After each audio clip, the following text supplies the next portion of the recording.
So I'm so happy to be welcoming local author Margaux Bergen to the store this evening to discuss her new book, Navigating Life, Things I Wish My Mother Had Told Me. While we learn many useful things in grade school, basic science and math, history, how to eat right and stay healthy, things like that, the most useful and the most meaningful things, the most meaningful lessons come from our experiences. In this collection of insights from her own life, written for her daughter Charlotte, Margaux offers what she has learned from her experiences working with people in poverty around the world to reflect on just how we are to cope with and understand some of the more difficult intricacies and paradigms of modern life. In very frank terms, Margaux shares her wisdom as Publishers Weekly reviews with charming candor and insight on subjects such as love, friendship, education, and work.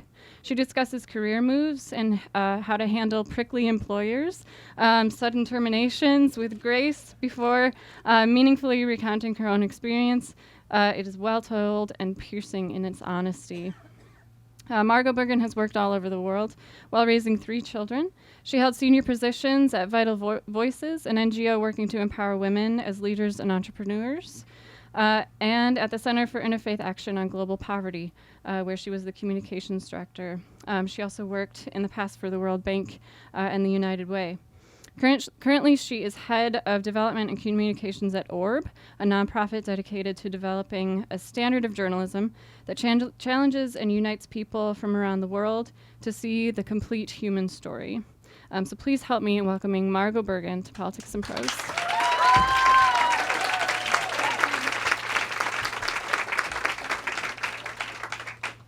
Good evening, everyone, and very many thanks for coming out this evening. I hope that this is, I know it's my first, and I hope it's actually not my last time talking about this work. There is a woman, I call her Angela, who works at Netflix. She is my algorithm. She strongly recommends things to me. This week, in amongst World War II documentaries and the slew of Danish and Swedish police procedurals, she suggested to me, personally, that I watch a British series called Green Wing from 2003. Imagine, if you would, that the makers of Grey's Anatomy had sat down with the Monty Python crew and had decided to write a script about a British hospital where everyone on the staff smokes and the patients are rather beside the point, and one character from the typing pool enjoys weighing her breasts on the postage machine. In the first episode, a harried middle-aged woman arrives apologetically late at work. Her buxom, knowing younger colleague says, "I am amazed you show up at all. What with the school run?" A hunted look crosses the mother's brow, and she dashes off screen. The camera pans to the window, and we look over the car park. And there are 3 young boys in school uniform, climbing out of the car window onto the roof. That was me, and maybe even that was you. Except I actually left my newborn son in Safeway on Wisconsin Avenue when he was 2 weeks old. I did eventually return to retrieve him. The only damage done was to my ego.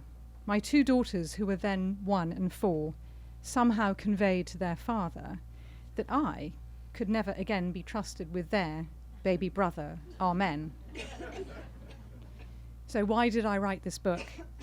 Some of us live our lives in full catastrophe. This was no less true for me that night in November 2000.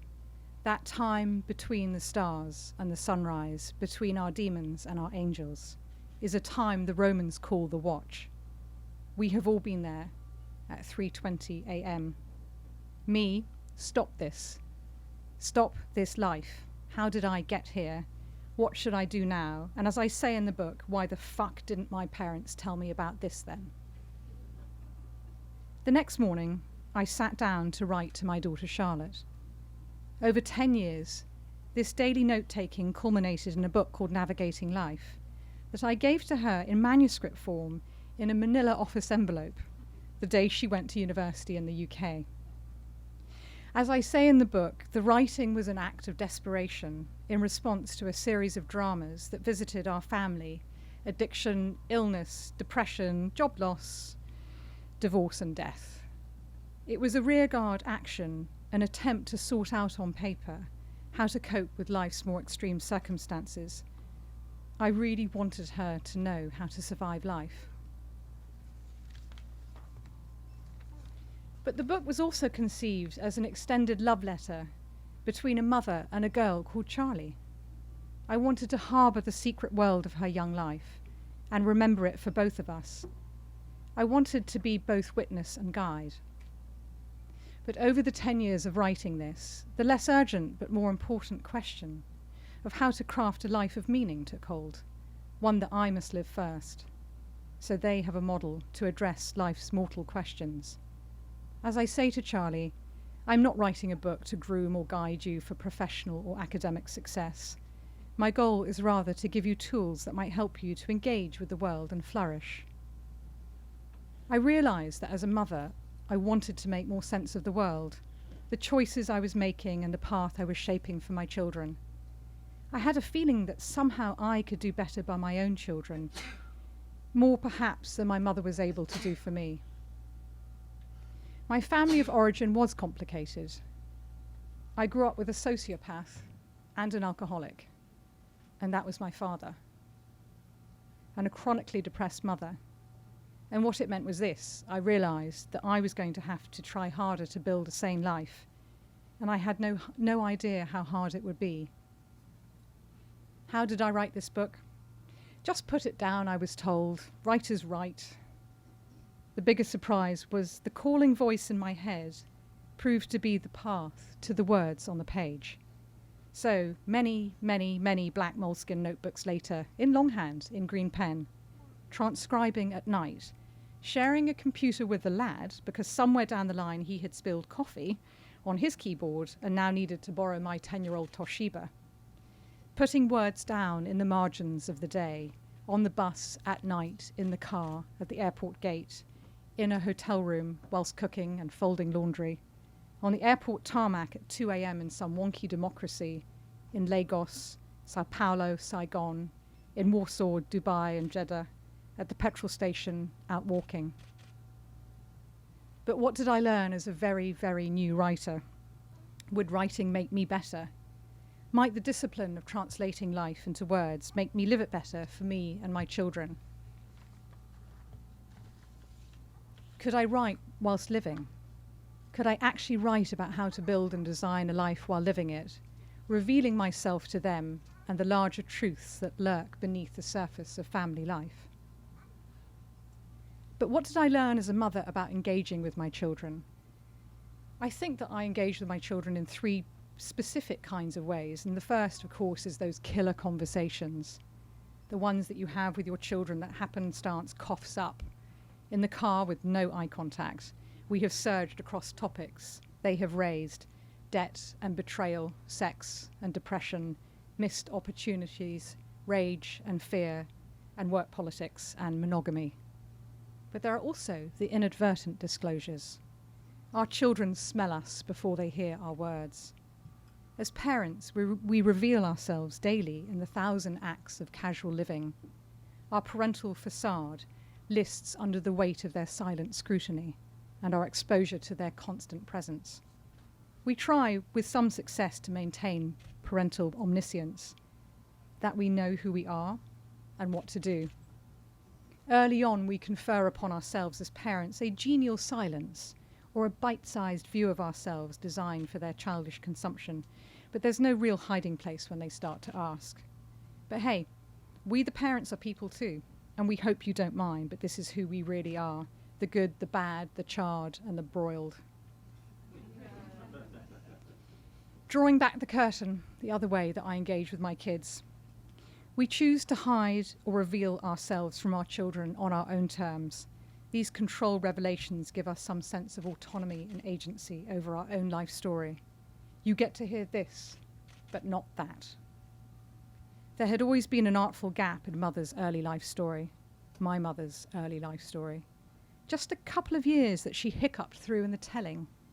She spent 2 years in the Sacred Heart Convent, sleeping in a white cell, experimenting with her engagement with Jesus. She told me this when I was 15. My father's caesuras were darker and much less holy. After 30 years, as he lay in hospice, He murmured about his industrial secrets that were purchased over a cheap curry at the Taj Hotel in Bombay. Or was that actually in Tel Aviv? Or was that actually in West Berlin? Or was that actually in Bangkok? The obituary is blank. In retrospect, I don't think that there was anything wrong with their parental parabola of discretion and deception. It was entirely their business. But what about my own secrets? Could I express myself in this book? Would I dare? Could I record my own reckoning with life truthfully that might guide Charlie and her siblings? And would what I was writing every night translate into the real work of talking to them every day? And that's a conversation I still have with myself. So what did I wish my mother had told me? In answer to my own question, I think that there are 8 things that I wish she had said somehow to me. Navigate yourself. Be intentional about what you say and do. Navigate love. First and foremost is respect, then trust, then love. Navigate work. Your emergency is not my crisis. Navigate money. Understand how it motivates you, and then please learn how to use your calculator. Navigate fear. Be willing to know your own fears and talk to your night demons.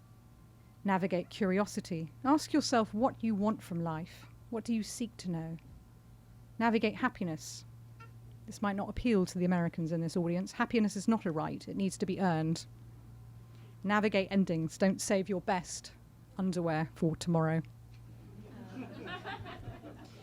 So, what did I learn from my daughter? If you don't mind, I will actually just read a short passage from the book about what I fundamentally believe that this wonderful girl, Charlie, taught her mother when she was 11 years old. It is a time of huge uncertainty for you and for me. You are beginning to shape your interests and to resist my direction. Your door is closed. Your door is open. You sometimes come sit at the edge of my bath and stick your feet in. And sometimes when we fold laundry together, we will talk about my day at work and your day at school. Occasionally I can hold your hand unbidden in private, but now that's as far as it goes. No one knows except us of the secret delicacy of our mission. You, the oldest child, me, the young, untutored mother, guessing at the right responses, often laying down an unnecessary law to keep order among the 3 of you. You are dutiful, and yet I feel the ineluctable sideways call of the world coming ever so slowly to our front door. You will be you, and I should just get out of your way. We talk a lot about choices. Who gets to make them and why, you ask? Well, I do, I say. At least some of them. And then you will when you are old enough. A note appears on my bedroom door, hammered in place with a nail. It is a typed proclamation in the style of Luther, asserting your right and that of your sister to wear short school skirts. I have insisted on buying you ones that are tea-length so they will last. You want them shortened because they are absurd. It is the first Charlie schism and not the last. This charming and funny and serious creative act of outrage will become your leitmotif. Subtle rebellion, quickly forcing the enemy to shift its strategy. The skirts are shortened, but we buy ones that will last 3 years, at once stretching my budget and averting a sartorial catastrophe for you and your sister. Lesson learned, flexibility. Sometimes I say no. No to my time, which I can't always give you. No to the free-for-all on my soul that I can't always tolerate. I go out for a walk. I read a book in bed. I take a bath. Survival for me requires silence and freedom from the constant pull on my skirt. I need to remember who I am, so I can better lead you to who you are. You understand this at 11 and 12, and very quickly and kindly redirect the siblings to activities they adore. Their favorite, the jump, throw, twist, and dive off your bed. The dance music you play for them with instructions to listen and like. You are my co-conspirator as I take 90 minutes to breathe regularly again, sometimes hazily looking in the mirror and wondering if this is all there is. You are teaching me the talent and inclination to graciously pivot to others' needs. I am shocked to learn this from you, shocked into being a grown-up again after my 90-minute holiday from constant need and always being the expert. I start to hear can't and won't from you, and am secretly delighted. I see can't as an admission of need, and won't as an assertion of a blossoming will. Sulky and silent, you start to reject my authority. We are teaching each other reciprocity. I showed you how to lace your shoes and draw a line with a ruler. Now you show me how to give a little, adjust a little, shift a little, be more gentle.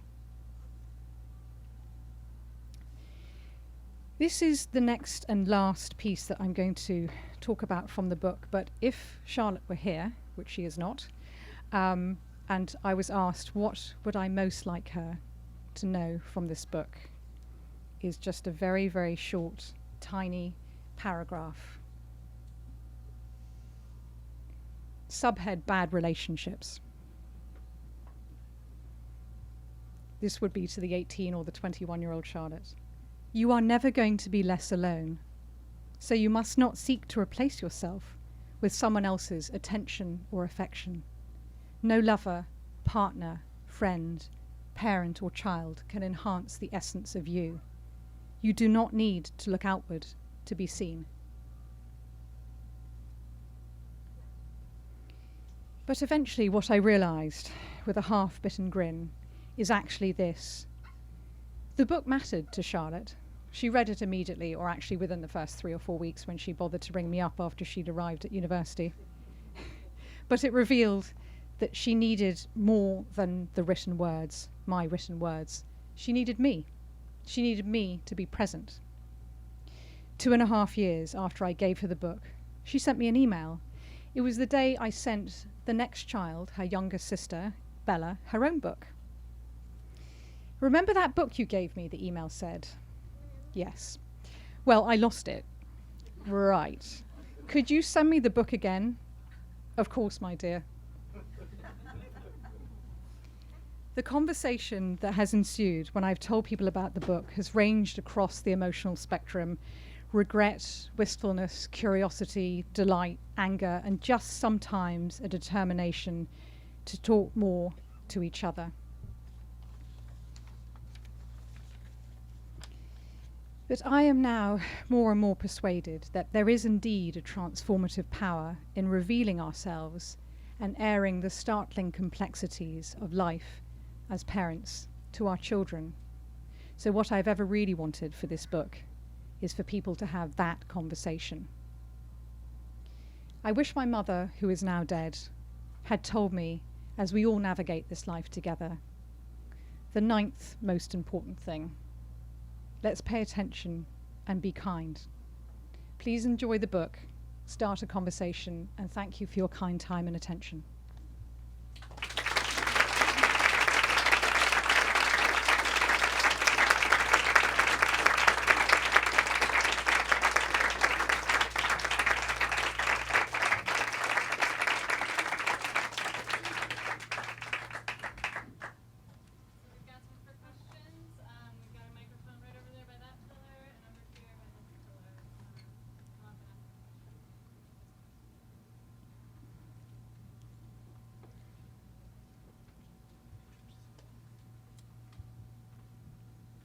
So what do you think your mom would say if she read your book?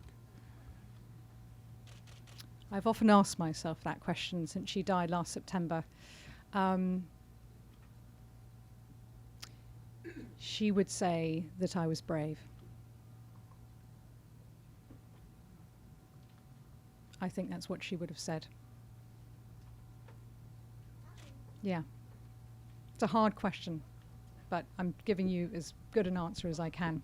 I think she would have said you showed courage in writing this. Thank you. Are there things you didn't put in the book because you were too embarrassed, or Absolutely. because you didn't want to Oh, yes. want to be a bad influence on your daughter? Oh, no. I've been a very bad influence on my children. Yeah, there were a number of things. I mean, there is a degree, as you know, of self-censorship when you write anything, whether fiction or non-fiction. And there are certain things that, going to the sort of the secret hidden part of this, yeah, there are things that I have not told them because, my children are now 20, 22 and 24. But there are still things for me which are private. As I hope they have private secrets from me too. Would you have written it even if your mom was alive? Yes, it was written long before she died. Or published? Yes, I would have. So I haven't read the book, but I was wondering, so it sounds like you have 2 daughters. Do you have a son Yes, as well? I do. So I was wondering if you would have written the book differently if you had in mind a son. Well, the dirty little secret here is that there are 3 books. Each child gets their own book. So I'm halfway through his. I've blown my own deadline on on Brendan's, but yes. And it's a very different book. It's much more kind of guns, sex, and rosaries. Well, we look forward to that one. Oh, yeah.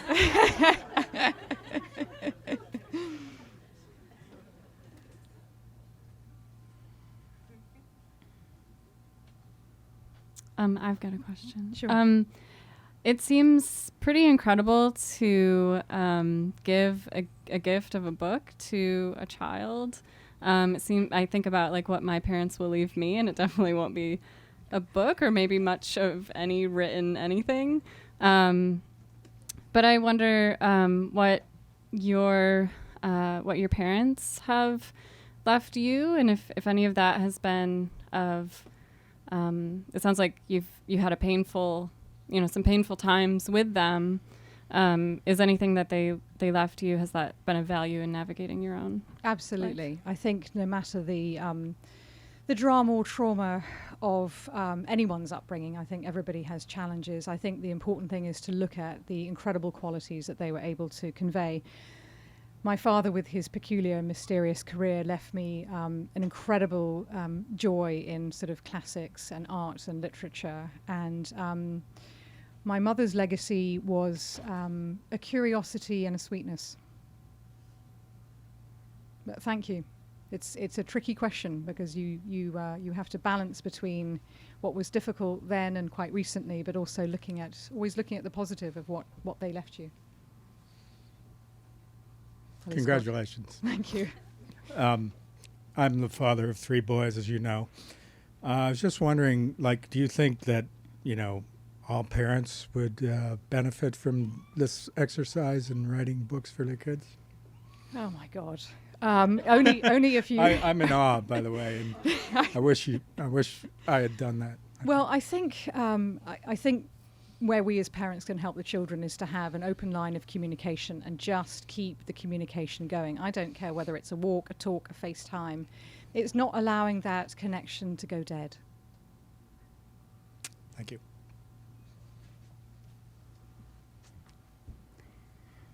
Hi, I'm Allison Shapira, and I am a friend and fan of Margaux's. And your writing and your voice are so elegant, so poetic, and such a calming presence to listen to. My question is, what advice do you have for first-time would-be authors on how they can find their own voice in the written form? Well, I would just go back to the advice that I was given, which I didn't really believe, which is write is right. And I figured out that if I could just write 3 lines of prose that had a couple of conjunctions and some well-placed commas and a couple of definite articles, that would make me a writer. And I just kept putting it down. And once you have 100 words or 200 words and you look at it and you realize that in fact there is a rhythm there, you dare yourself to write a few hundred more, and then you have a page. And once you have a page, you are a writer. I'm here to tell you, or something. You just have to keep putting it down, and somehow the voice will emerge. And one of the things that I discovered as a new writer really was this notion that what was coming in my head was actually what should appear on the page. So that's why I write with this particular green pen everywhere. And then I transcribe at night or weeks later. So I try and capture what I'm thinking, which I turn into words. But it's a peculiar and tortured process, and nobody should be a writer. Ever. Yes, hi. Hi, I haven't read your book, but I can't wait to do that. Question, it seems like in your book you have opened up about the difficulties of your childhood. and family issues. Was it ever hard to do that, to be vulnerable that way and open yourself up to the world that way? Well, this is my first time today talking about this. So, yes, it's not really in my nature to be incredibly extrovert or talk about intimate things, but I reckon that there is a barrier, which is the book. So talking about it it's all right. It's the truth of the world I grew up in. And I think if other people have had similar difficulties, the fact that you can read about them and there's a sort of a shared history or a shared way of talking about things. I want people to be honest about where they grew up and how they grew up and how they can make things better for themselves and their family. So yeah, it was an inadvertent challenge, particularly when I realized I was going to be published. But I decided just to go for it. Okay. Was that part of the healing process or? No. No. Not at all. No. No. Okay. No. Thank you. You're very welcome.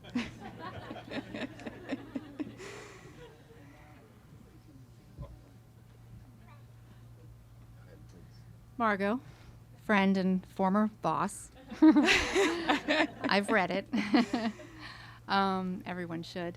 So I have my older son going off to college in 2 years. So as I read the book, I thought, okay, if you could pull out one or two of the most important pieces of advice I should follow as I send him off, as you sent Charlotte off, what would they be? Let him go earlier rather than later. So use these 2 years to experiment with his leaving. So Charlotte went to England. She sort of started already kind of, her wings grew in 11th and 12th grade. And I think the second thing is make your own world when you go to university. Do not go for your parents. Ignore your parents. Get them to pay for it.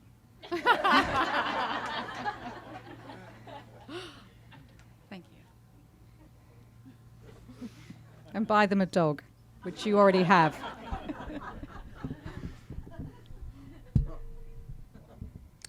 I'm up next here. This is a follow-up question to Sure. an earlier one about the difference between the book you're currently writing for your son and the earlier ones for your daughters. I got the sense that it was a very different, or somewhat different book at least, and that it occurs to me that might either be because of the unique characteristics of your son versus your daughters, or it might be because of some more general feeling that you have about what to say to boys and sons as opposed to girls and daughters. Can you? Yeah, I mean, my son presents me with a completely different set of challenges. So I've had to look at different ways to present him, in a sense, with the same kind of advice. And I think it's very gender specific. He's a boy. It is guns and rosaries and sex. I mean, not rosaries, but he went to a Catholic school. But, he has a different set of interests. I communicate with him in a completely different way. The things that appeal to him are utterly different from his sisters. And so I've had to write, I haven't quite finished it yet. As I said, I blew my own deadline. I've had to write to appeal to him, and it's just it's not a totally different style, but there's just a lot of different things that I'm focusing on with him. And he's a guy. Uh-huh. So there it's is fun. a general sort of aspect to the difference between the two. It's not just... Writing for men instead of women. Yeah. I wouldn't dare be the person to stand here and say how different we are, but I think we are actually. I think fundamentally we are. This is So the if I get into essence the gender of what I wars, was trying yes, to get yeah, at. I know you was, were. To seriously answer your question, I think that there is a very different way to engage boy children than girl children. And I'm working it out on the page and as I raise him. And the jury is out. Things I wish my father had told me. Buy the book next year.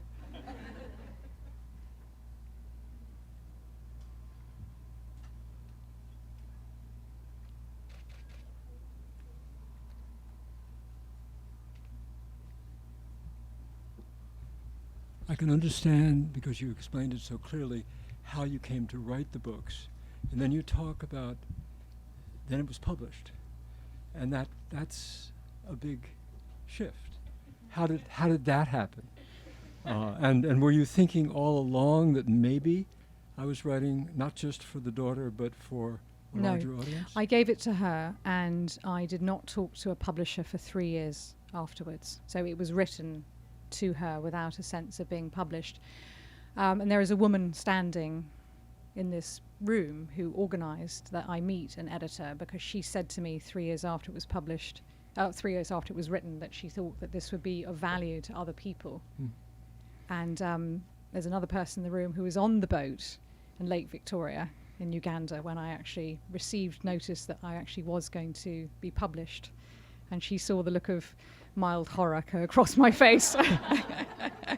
So yes, no, it's a shift, but the book was written, and she had it for 3 years before I got to the point where I felt sort of ready that this might actually, or confident enough even, that this manuscript in a manila envelope that was given to her and she lost was actually worthy of being read by anybody other than myself and my daughter.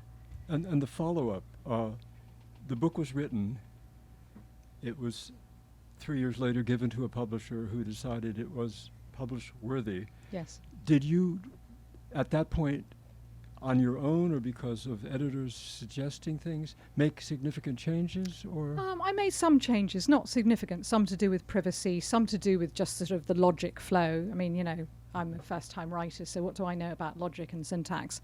So I had an editor. She did what she needed to do, which was to turn it into something that had a bit of an arc to it. Yeah. Good. Thank you. You're welcome. It sounds like you've had a lot of challenges raising your children and lots of ups and downs. Who did you count on for help and support, professional or otherwise? Most of the people in this room who know me. Neighbours, colleagues, friends. Yeah. I think I read a statistic the other day that those who are willing to ask for help are more likely to give it. And I asked for a lot of help.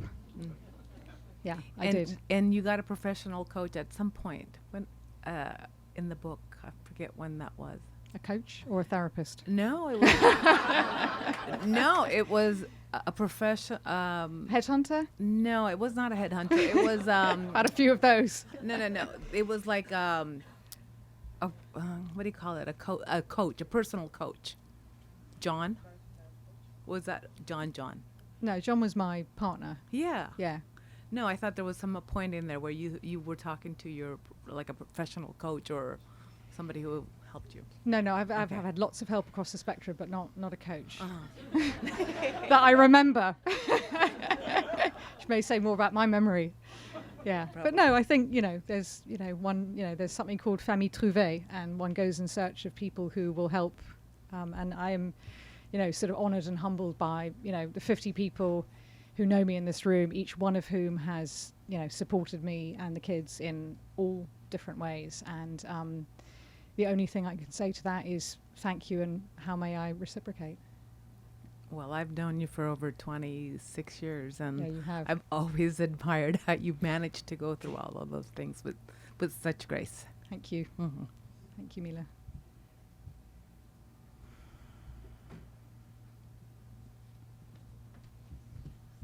Hello. Hello, Sarah. So, as a young woman, I've had the pleasure of working with Margaux in different things and look up to her both professionally and personally.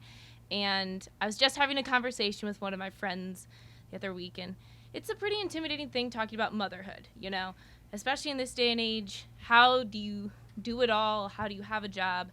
How do you be a mother? And I know in your book you talk, there's ups and there's downs, but why? It still seems almost like, how can you do it all? So why would you recommend motherhood? Would you recommend motherhood? First of all, would you recommend motherhood? And do you... Don't worry, I'm here to ask the stump questions. I've got Margaux. the gender wars from the man on my left, and I've got why motherhood. I'm never going to be invited back, am I? Why would I recommend motherhood? I did not intend to be a mother. I got pregnant very quickly, unexpectedly at 23. I embraced it because I couldn't think of anything more transformative and humbling and stressful and delightful than having my own children.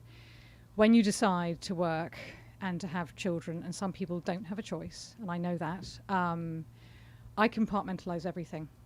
That's the only way I manage to kind of balance all of this. So would I recommend motherhood?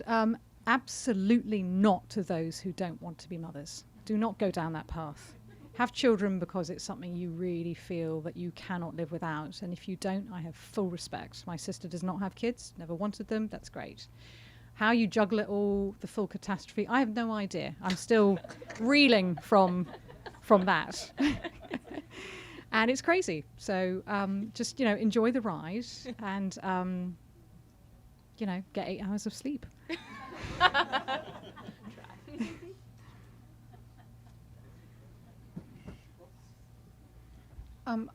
I just have a question regarding your childhood.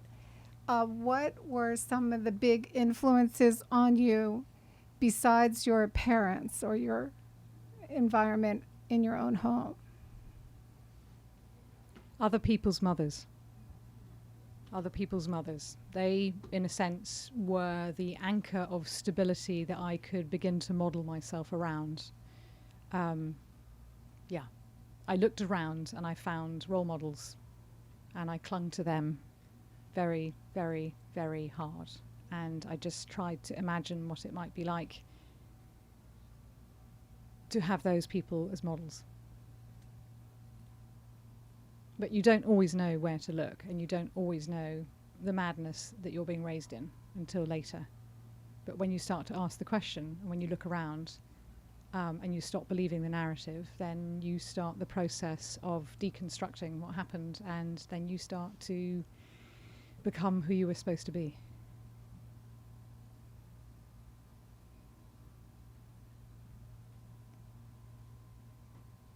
Ask me another big global question about gender or something, please.